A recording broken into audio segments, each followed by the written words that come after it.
nukuri turabiyegereje rero, reka dukoreshe uyu mwanya tubasuhuza tubifuriza umwaka mushya. Hanyuma Imana ibahe umugisha. Muri kumwe na Pastor Kabanyana. Imana ibagirire neza. Karibu Pastor. Yakoze cyane. Imana iguhe umugisha kandi kugirire neza. Nkuko Pastor bivuze, ukuri ni igihe kirekire gitambutse turi kumwe mudukurikira tubana. Rero turishimye cyane ko Imana itugejeje nanone no muri uyu mwaka wa 2025, tukiri muri uyu mwanya, tukiri kuri uyu musozi, tukiri kumwe namwe. Kandi mu by'ukuri nukuri turabiyegereje bakundwa nshuti, bantu mwese mwakirijwe hano, murabizi turabakunda cyane, turabakurikirana, bamwe turabasuhuza kenshi, namwe mujya mudusuhuza. Rero Imana yo mu ijuru ibahe umugisha, ibagirire neza, ibiteho, ndetse n'abakozi b'Imana dukorana hano, Imana ibahe umugisha. Turabiyegereje mu izina rya Yesu. Pastor, Imana ibahe umugisha. Imana ibahe umugisha. Rero reka dusenge kugira ngo dutangire ijambo. Tuguhaye icyubahiro mwami Yesu, kandi turagushimiye. Warakoze kubana natwe uyu mwaka wose, tukaba tugeze mu wundi mwaka. Data, tugikomeje umurimo wawe, uhabwe icyubahiro. Turakwakiriye rero muri uyu mwanya mwiza w'ijambo, kugira ngo ubane natwe, wongere udushyigikire, wongere utugirire neza. Kandi uyu mwaka uzaba umwaka udasanzwe mu mikorere yacu yo kugukorera, uzaba umwaka udasanzwe ku bazumva ijambo ryawe, uzaba umwaka udasanzwe, uzaba umwaka w'umugisha, uzaba umwaka wo kwaguka, uzaba umwaka wo kugera kure, uzaba umwaka mwami tuzaba dufitemo ubuhamya bukomeye cyane. Data, turagushimye kuri kumwe natwe kandi utugirire neza. Cyubahiro ni icye mu izina rya Yesu. Amen. Amen. Amen. Imana ibahe umugisha. Rero reka twinjire muri uyu mwanya mwiza w'ijambo ry'Imana. Twabazaniye ijambo rero ryiza twabateguriye uyu mwaka. Turavuga ngo uyu mwaka tuginjiyemo wa 2025 twawise izina, twawise umwaka w'imbabazi. Umwaka w'imbabazi z'Imana yacu, umwaka w'imbabazi rwose. Imana izakugirira neza. Iyo Yesu yagendagendaga yabwiraga abantu ngo genda ubabariwe ibyaha byawe. Pastor, reka dusome Luka, ubutumwa bwiza uko bwanditswe na Luka, ibice 4 ku murongo wa 16. Ukomeze. Imana ibahe umugisha, cyangwa umusomyi wacu yadusomera. Imana iguhe umugisha. Imana imuhe umugisha. Kadusomere Cyuzuzo. Luka ibice 4 umurongo wa 16. Ukomeze urageza kuri 21. Ajya i Nazareti iyo yarerewe. Ku munsi w'isabato yinjira mu isinagogi nk'uko yamenyereye. Arahagarara ngo asome. Bamuha igitabo cy'umuhanuzi Yesaya. Arakibumbura, abona igice cyanditswemo ngo umwuka w'Uwiteka ari muri nge. Nicyo cyatumye ansiga kugira ngo nicyo umwuka w'Uwiteka ari kuri nge, nicyo cyatumye ansigira kugira ngo mbwirize abakene ubutumwa bwiza.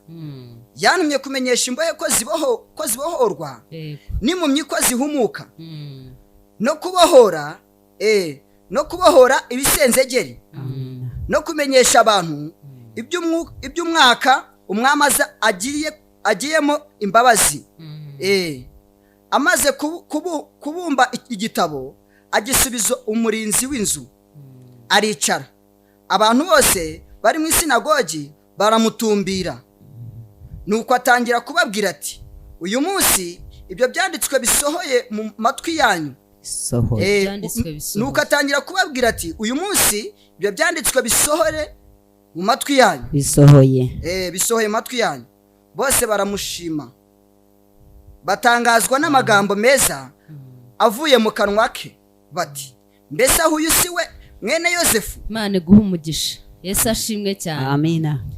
Hano Yesu yavugaga cyangwa se yasomaga ubu buhanuzi, ariko bwamaze gusohora. Byahanuwe muri Yesaya 61. Yesaya bihanura hano byari byasohoye. Yesu atangiye noneho gukora umurimo we nk'uko Amina. byari byamuhanuweho. Yego. Yesu ashimwe cyane. Yesu nahimbaza. Noneho arangije aravuga ati umwuka w'Uwiteka ari kuri njye. Nicyo cyatumye ansigira kugira ngo mbwirize abakene ubutumwa bwiza. Yego. Yantumye no kumenyesha imbohe ko zibohorwa, n'impumyi ko zihumuka, no kubohora ibisenzegeri. Amina. Yesu ashimwe cyane. Ahimbazwe. Izi mbabazi tuvuga nizo kubohora abantu. Umuntu ashobora kugusanga ahantu washobewe nta butabazi buhari, ese wagira ikibazo ku nzira akagukuraho utanabimusabye. Yesu ashimwe cyane. Amen. Uyu muntu uje akagusanga ahantu uri wenyine nawo kugutabara wari ufite utanabimusabye utanabiteganyaga, uyu muntu aba akugiriye imbabazi zidasanzwe. Yesu ashimwe cyane. Yesu ahimbaza. Iki nicyo Yesu rero yakoze. Yadusanze tumeze nabi, turi mu byaha, twihebye. Satani isaha yose adushinyagurira avuga ati ndakwica, ndakugenza uko nshaka, ibi birakubaho, ibi n'ibi. Amajwi menshi wumvaga ku buzima bwawe. Hanyuma Yesu araza dusanga aho hantu dushinyagurirwa n'umwanzi. Amina. Adufiteho ububasha kuko ntacyo twari bukora iyo Yesu atazi. Nta kindi cyari buducungure. Ariko Yesu asanga twarabaye ibisenzegeri. Tutabona uku kubona bavuga ni uburyo bwo kutamenya Imana no kureba icyo Imana ishaka. Umuntu ari ahari impumyi gusa, wigendera mu byaha utazi aho ibintu byerekeye. Yesu rero aha niho yavugaga.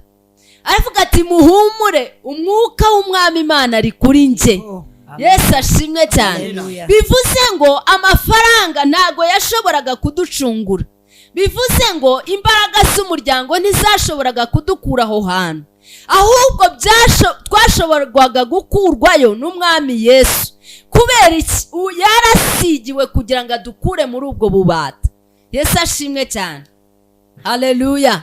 Turavuga ku mbabazi z'Umwami Imana yacu, turavuga ku mbabazi n'ubuntu bwe, turavuga ko yagize neza. Yesu ashimwe cyane. Aravuga ngo umwuka w'Uwiteka ari kuri njye. Nicyo cyatumye ansigira kugira ngo mbwirize abakene ubutumwa bwiza. Yantumye kumenyesha imbohe ko zibohorwa. Yesu ashimwe cyane.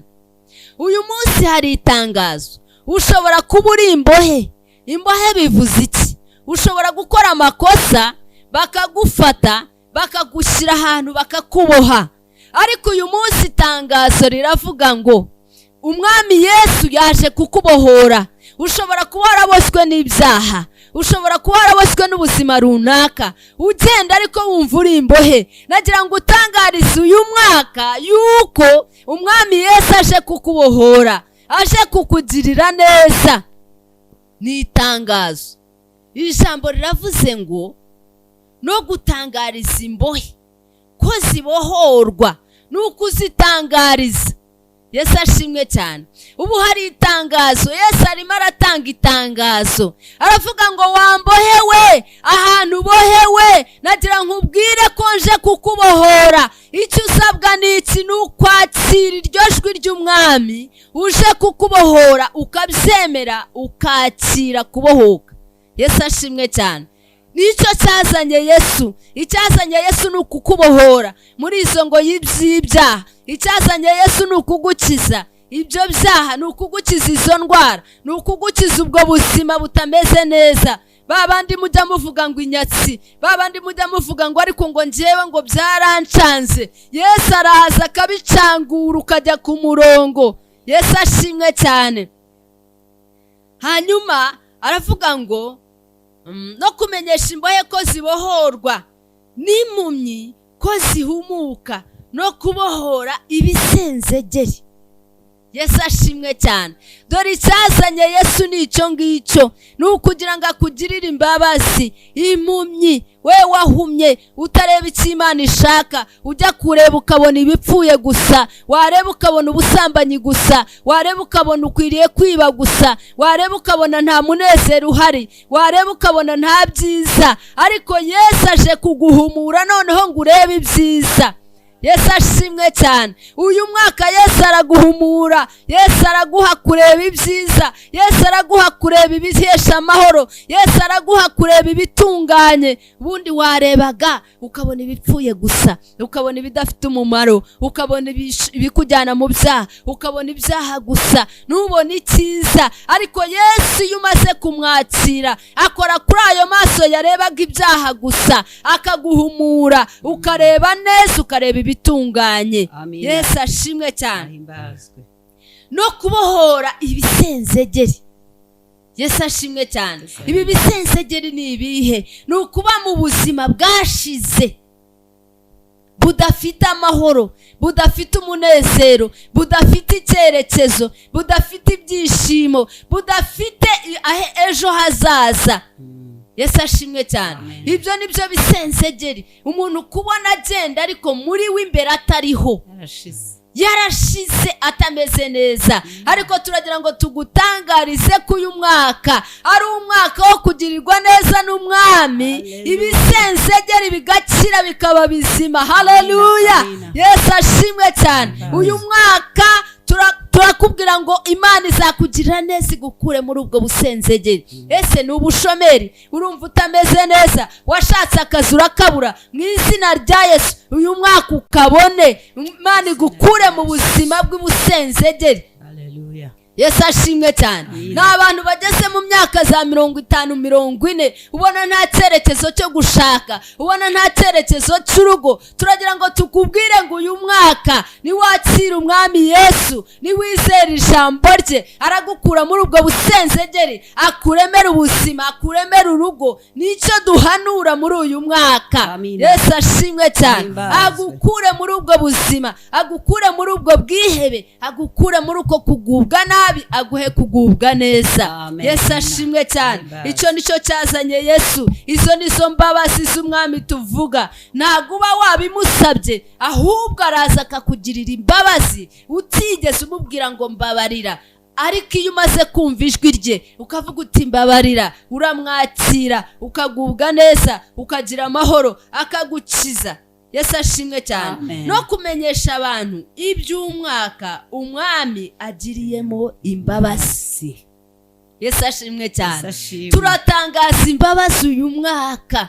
Yesu ashimwe cyane. Uyu mwaka Imana izakugirira imbabazi niwumva ijambo ukihana. Uyu mwaka Imana izaguhindurira ubuzima nutandukana n'ikibi. Uyu mwaka Imana izakwagura. Turabihanura mu izina rya Yesu kandi bizakubeho. Uyu mwaka Imana izakugeze kure. Uyu mwaka Imana izaguhindurira ibyo wabonaga bitagenda bigende neza. Uyu mwaka Imana izakuremera amashimwe utari ufite mu izina rya Yesu. Uyu mwaka Imana izakunezeza umubabaro wababaye igihe kirekire. Turavuze ngo ni umwaka w'imbabazi. Imana yacu izakugiriramo neza, ikakubohora, ikagukura mu busenzegeri, ikagukura mu kutareba, ikagukura mu bintu byose bitanezeza, ikaguha umugisha, ikakugeza kure. Yesu ashimwe cyane. Haleluya.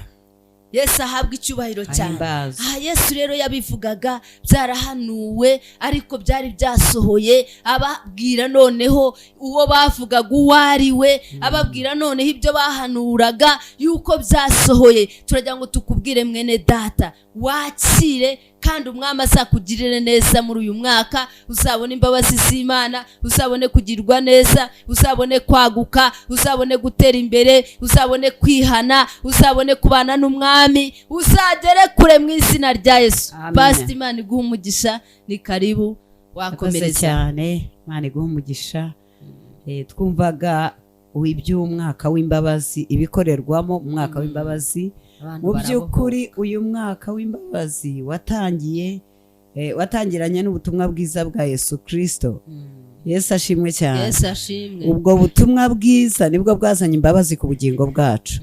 Niyo mpamvu hahandi muri Yohana igice cya mbere umurongo wa 12 avuga ngo cyokora bamwemeye bose haleluya bose no kuvuga ngo abakuru, abato, abagufi, abanini, abarebare, abatukura, abirabura, abasa, abera, bose bamwemeye bose bakizera izina rye, yabahaye ubwo bubasha, yabahaye ubwo butware bwo kuba abana b'Imana. Haleluya. Yesu nashimwe cyane. Yesu ashimwe. Umwaka w'imbabazi waratangiye icyo gihe, ariko tuje kugutangariza ko n'uyu mwaka ko buzima bwawe ari umwaka w'imbabazi.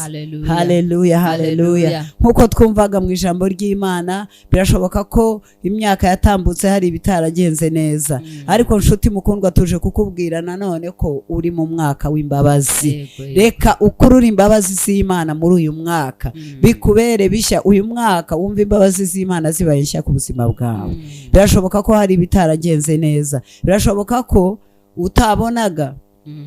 Muri aya magambo Yesu yasomye ari ubuhanuzi bwamuvugwagaho, yashoje avuga ngo babwiye ko uyu munsi ibyo byanditswe bisohoye mu matwi yanyu. Ntabwo mbese yarababwiye ngo ntabwo bikiri ubuhanuzi, ahubwo birasohoye. Haleluya. Ariko twumvisemo abantu b'impumyi, twumvisemo abantu batumva, twumvisemo ibisenzegeri. Ushobora kuba uri umwe muri abo n'uyu munsi, ariko tuje kubwira ko umwaka w'imbabazi ugiye hari ku buzima bwawe no ku bugingo bwawe, ndetse na 2025 n'umwaka w'imbabazi ku buzima bwawe. Haleluya. Yesu nashimwe cyane. Rero birashoboka ko ukanuye ufite amaso y'umubiri, ariko Yeremiya yarahanuye avuga ko kubiringira Imana, aravuga ngo bameze nk'igiti cyatewe hafi y'amazi, mbese avuga ubwiza bwacyo, ariko avuga no kuri babandi batiringira Imana ngo bo bameze nk'inkokore zo mu butayu. Ndetse akomeza kuvuga, aravuga ngo niyo ikintu cyiza kije bo ntabwo bakimenya, ntibakibona. Haleluya. Birashoboka ko amaso yawe atabonaga icyiza, ntabone kugirirwa neza n'Imana, amatwi yawe ntiyumve itangazo rivuga ngo imbohe mwe murabohowe uyu munsi. Yesu nashimwe cyane. Nk'uko waba warakatiwe uri ahantu muri gereza, hakabaho itangazo rivuga ngo perezida yatanze imbabazi ku bantu bamaze imyaka 5 no hejuru muri gereza. Noneho iryo tangazo ritakugezeho, ayo matwi yawe atabyumvise uburyo babitangaje babasohoye, n'amazina yawe igihe asomwa ntubimenye, wowe ukomeza uvuga uti ni 15 harangiye 5 gusa, ukaba waherayo, nyamara imbabazi zaratangajwe. Tuje kukubwira imbabazi z'Uwiteka. Haleluya. Uyu munsi hari itangazo rivuga ngo mbohe mwe murabohowe, bipfa amatwi nimwumve, abatabonaga nimubone, bisenzegeri nimukire. Izina rya Yesu tuje kubitangaza natwe. Haleluya. Yesu nashimwe cyane. Reka dusome mu byakozwe n'intumwa, byakozwe n'intumwa ibice 10.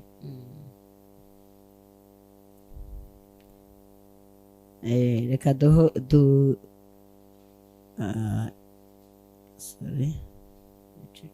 icumi duhere kuri 35 kadusome mu izina rya Yesu. Kadusome mu izina rya Yesu. Yego. Ijambo ry'ubutumwa bwiza bw'amahoro Imana yatumye ku bana ba Isiraheli, ivugishije Yesu ari we mwami wa bose. Yego. Iryo jambo murarizi, ryamamaye i Yudaya hose, riherereye i Galilaya, hanyuma y'umubatizo wa Yohana yabwirizaga. Yego. Ni irya Yesu w'i Nazareti, uko Imana yamusutseho umwuka wera n'imbaraga, akagenda agirira abantu neza, agakiza abo Satani atwaza igitugu, kuko Imana yari iri kumwe nawe. Amina. Meza. Natwe turi abagabo bo guhamya ibyo yakoreye mu gihugu cy'Abayuda cyose n'i Yerusalemu, uwo bamwicishije kumubamba ku giti. Dukomeze. 40. Ariko Imana imuzura ku munsi wa gatatu, imwerekana ku mugaragaro. Irekerera aho ngaho. Haleluya. Yesu ashimwe cyane. Amen. Yesu ahabwa icyubahiro. Amen. Amen. Turavuga imbabazi, turavuga umwaka w'imbabazi. Aya ni amagambo yavuzwe na Petero igihe yari atumwe mu banyamahanga. Ntabwo abayuda bumvaga ko agakiza ari n'ak'abanyamahanga nabo.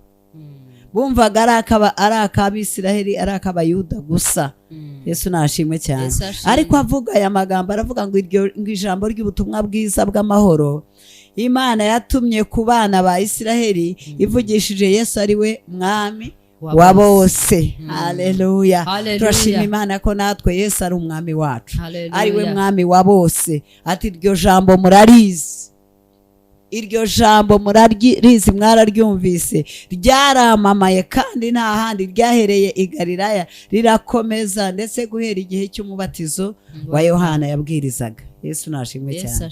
38 ni irya Yesu w'i Nazareti, ni irya Yesu w'i Nazareti, uko Imana yamusutseho umwuka wera n'imbaraga, akagenda agirira abantu neza, agakiza abo Satani atwaza igitugu. Haleluya. Imana yari kumwe nawe. Ihagararira aho ngaho. Haleluya. Haleluya. Iryo jambo murarizi, ndetse niba mutanarizi reka ndibabwire, ni irya Yesu w'i Nazareti, uko Imana yamusutseho umwuka wera n'imbaraga, maze akagendana imbabazi, akagenda agirira abantu neza, akagenda yambura Satani abo yafashe, akagenda bamukura mu ntoki, akagenda akura abasinzi mu kabari, akagenda akura indaya ku mihanda, akagenda abohora. Haleluya. Kuko Imana yari igize iti, yari kumwe nawe. Shuti mukundwa mwene data, tuje kukubwira ko ibyo ngibyo atari amateka yarangiye, ahubwo uyu munsi birimo gukora. Nkuko Yesu hariya yavuze ngo bisohoye mu matwi yanyu uyu munsi, turagira ngo bisohore mu matwi yawe uyu munsi. Yesu nashimwe cyane. Akagenda agirira abantu neza, akagenda abohora abo Satani atwaza igitugu. Mbese yaba gutwaza igitugu mu buryo bumwe cyangwa ubundi, wenda mu mubiri shobora kugutwaza igitugu, umubiri wawe ugahora hasi ukandamijwe n'indwara. Murabona abantu biga iby'umubiri, hari imyaka igera bakavuga ngo iyo umubiri ugeze mu myaka runaka ucika intege, ugatangira kwatakwa n'indwara, cyane cyane izi za zindi biti zidakira. Ariko nshuti mukundwa, tuje kugutangariza umwaka w'imbabazi. Nta ijambo ry'Imana ryemeza ko abantu b'imyaka 50 bagomba kuba bafite diabete cyangwa pressure. Ntaho ribivuga. Haleluya. Tuje kukubwira umwaka w'imbabazi. Ubundi niko byubakitse mu mubiri, ariko iri mu mbabazi z'Imana birahinduka. Haleluya. Yesu nashimwe cyane. Yesu ashimwe. Tuje kukubwira izo mbabazi rero, ngo akagenda agirira abantu neza. Wenda Satani agutwaje igitugu mu buryo bw'imikorere, ujya gukora ukabona ibyo ukora ntibigenda, ujya gukora ukabona ibyo ukora ni bibi gusa, ujya gukora ukabona imikorere yawe iragayitse, ariko Yesu aje kukubohora, kugukura muri ayo maboko. Haleluya. Ariko uzi gukizwa umuntu ugutwaza igitugu. Yesu nashimwe cyane. Ariko muzi gutwazwa igitugu, igitugu kigukoresha ibyo udakunda, ibyo utagambiriye, ibyo utifuza, ibitari mu ntekerezo zawe, ariko ukabikora kubera iki? Ukuri hejuru arakurusha ubutware, aragutegeka ukabikora utabyishimiye. Wenda igitugu twazwa uyu munsi ni ubusinzi. Nawe iyo uvuweho wumva utazi ikintu wakora, ariko hano hari ikintu wakora. Haleluya. No kwakira imbabazi, no kwinjira muri izi mbabazi muri uyu mwaka, nawe ukajya uvuga uti umwaka wa 2025 wambereye umwaka w'imbabazi. Yesu ashimwe cyane. Uratwazwa igitugu no kunywa ibiyobyabwenge n'ibisindisha, byarakuzengereje, nawe ntabwo uzi ikintu wakora. Fata uyu munsi umwanzuro wakiriza imbabazi. Fata umwanzuro wo kwakiriza imbabazi. Fata umwanzuro wo kumvira itangazo. Haleluya. Uyu ni umwaka w'imbabazi ku bugingo bwawe. Uratwazwa igitugu n'ibintu bitandukanye, ntago wenda ubu twabirondora hano, ariko wowe urabizi. Mvuze gutya, wowe uzi ikigutwaza igitugu. Hari abantu benshi bajya baduhamagara tukabasengera ko wenda nk'umuntu akakwatura ibintu bimutwaza igitugu, ukumva nyine umuntu aba yararemerewe. Umuntu akakubwira ati nta mahoro ngira, no mu rugo rwanjye mvuga nabi, mpora mfite umwaga, mfite umushiha, nababujije amahoro. Ariko uyu munsi nakiriye imbabazi. Haleluya. Nawe ushobora kwakira izo mbabazi. nawe ushobora kwakira kuba ushobora kuba uri igisenzegeri mu mubiri ukavuga uti imyaka 10 irarangiye mbabara aha n'aha n'aha yewe nagiye no kwa muganga aha n'aha n'aha ntacyo byakoze ariko reka tuguhe itangazo uyu munsi tuje kuvuga umwaka wo kubohorwa niba wari igisenzegeri ni umwaka w'imbabazi. Haleluya. Suko hari icyo wakoze, suko hari umuti wabonye utabonye, suko hari umuganga w'inzobere wagezeho, ahubwo nuko ari umwaka w'imbabazi. Uyu munsi akira imbabazi z'Imana zikubohore mu izina rya Yesu. Haleluya, haleluya. Yesu ashimwe cyane. Reka dukomeze hepfo yaho gatoya. Irya Yesu w'i Nazareti uko Imana yamusutseho umwuka wera n'imbaraga akagenda agirira abantu neza agakiza abo Satani atwaza igitugu kuko Imana yari iri kumwe nawe. Natwe turi abagabo bo guhamya. Wo ni Petero wavugaga ayo magambo, yagendanye na Yesu imyaka 3 n'igice. Yesu yarazi intege nkeze, hari aho yananiriwe, hari aho yavugaga ibidakwiriye, hari aho yamubuzaga kujya Yerusalemu, hari aho yacaga amatwi abaje gufata Yesu. Haleluya. Ariko agiye kubona Yesu Imana yamusutseho imbaraga n'amavuta. Yesu ashimwe cyane. Arahaguruka ahamya Yesu amaze kujya mu ijuru, arahamya 3,000 birihana, arahamya yari mu banyamahanga buzura umwuka wera. Haleluya. Haleluya. Yego ati natwe turi abagabo bo guhamya ibyo yakoreye mu gihugu cy'Abayuda. Yego komeza. Yego mu gihugu cy'Abayuda byose ni Yerusalemu. Yego uwo mwicishije ku mubamba ku giti 40. Ariko Imana imuzura ku munsi wa gatatu. Imwerekana ku mugaragaro. Haleluya. Turavuga uwazutsa kongera kugaragara. Turavuga uwazutsa kongera gusubirana ubuzima. Turavuga uwatsinze urupfu niwe watangije umwaka w'imbabazi. Haleluya. Turavuga Yesu muzima utaraheranywe n'urupfu. Turavuga